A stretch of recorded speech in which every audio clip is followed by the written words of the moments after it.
حضرت بلال حبشی رضی اللہ تعالی عنہ کا قصہ۔ حضرت بلال حبشی رضی اللہ تعالی عنہ مشہور صحابی ہیں جو مسجد نبوی کے ہمیشہ مؤذن رہے۔ شروع میں ایک کافر کے غلام تھے، اسلام لے آئے جس کی وجہ سے طرح طرح کی تکلیفیں دیے جاتے تھے۔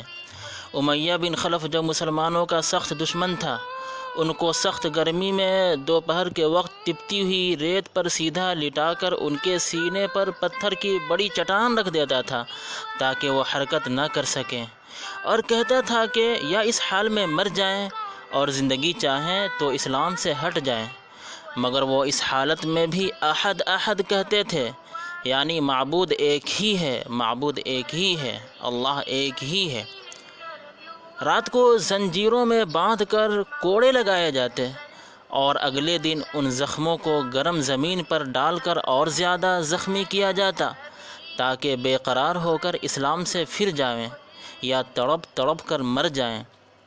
عذاب دینے والے اکتا جاتے، کبھی ابو جہل کا نمبر آتا، کبھی امیہ بن خلف کا، کبھی اوروں کا، اور ہر شخص اس کی کوشش کرتا کہ تکلیف دینے میں زور ختم کر دے۔ حضرت ابو بکر صدیق رضی اللہ تعالی عنہ نے اس حالت میں دیکھا تو ان کو خرید کر آزاد فرمایا۔ فائدہ: چونکہ عرب کے بت پرست اپنے بتوں کو بھی معبود کہتے تھے، اس لیے ان کے مقابلے میں اسلام کی تعلیم توحید کی تھی، جس کی وجہ سے حضرت بلال رضی اللہ عنہ کی زبان پر ایک ہی ایک کا ورد تھا۔ یہ تعلق اور عشق کی بات ہے۔ ہم جھوٹی محبتوں میں دیکھتے ہیں کہ جس سے محبت ہو جاتی ہے اس کا نام لینے میں لطف آتا ہے، بے فائدہ اس کو رٹا جاتا ہے، تو اللہ کی محبت کا کیا کہنا جو دین اور دنیا میں دونوں جگہ کام آنے والی ہے۔ یہی وجہ ہے کہ حضرت بلال رضی اللہ تعالی عنہ کو ہر طرح سے ستایا جاتا تھا، سخت سے سخت تکلیفیں پہنچائی جاتی تھیں، مکے کے لڑکوں کے حوالے کر دیا جاتا کہ وہ ان کو گلی کوچوں میں چکر دیتے پھریں، اور یہ تھے کہ ایک ہی ایک کی رٹ لگائے جاتے تھے۔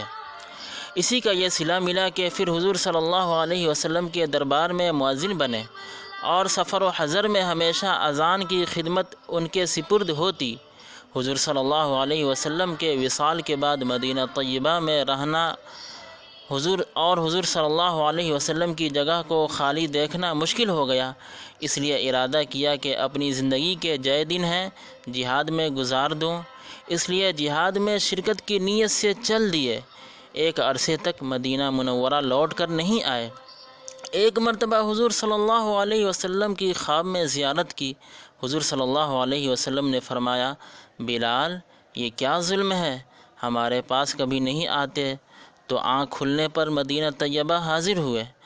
حضرت حسن حسین رضی اللہ عنہما نے اذان کی فرمائش کی۔ لاڈلوں کی درخواست ایسی نہیں تھی کہ انکار کی گنجائش ہوتی۔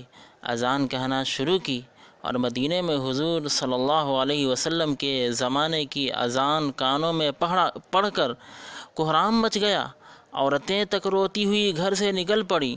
چند روز قیام کے بعد واپس ہوئے اور 20 ہجری کے قریب دمشق میں وصال ہوا۔